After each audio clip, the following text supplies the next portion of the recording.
Hi everybody, it's Honest John again. Now last week there was an attack by Israeli terrorists on a Palestinian home in the West Bank. The terrorists firebombed the home. They killed an 18-month-old boy and several other members of that family were severely burned in the attack. Now, the Israeli government has condemned the attack and vowed to bring the perpetrators to justice. But these types of attacks are not uncommon in the West Bank and elsewhere in the Palestinian territories. And they are rarely prosecuted by the Israeli authorities. They are called price tag attacks because the Israelis say that this is the price that Palestinians pay for living in areas that they want to move into. The goal of these attacks is to get Palestinian people to abandon their homes and their villages so that Israeli settlers can move in. And the Israeli government sponsors, supports, and even subsidizes these Israeli settlements.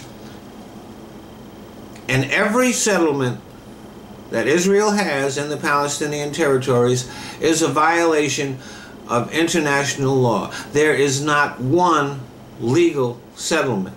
And these settlements are used as springboards for terrorist attacks by the Israeli settlers.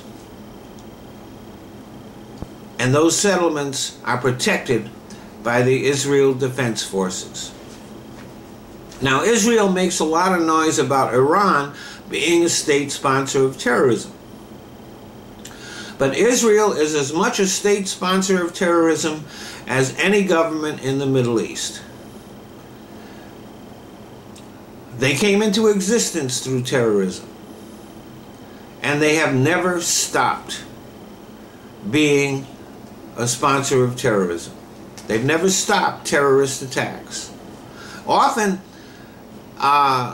when Hamas attacks Israel, it is in retaliation for attacks by Israeli settlers. But the Hamas attacks get all the publicity, and the attacks by the Israeli terrorists get none.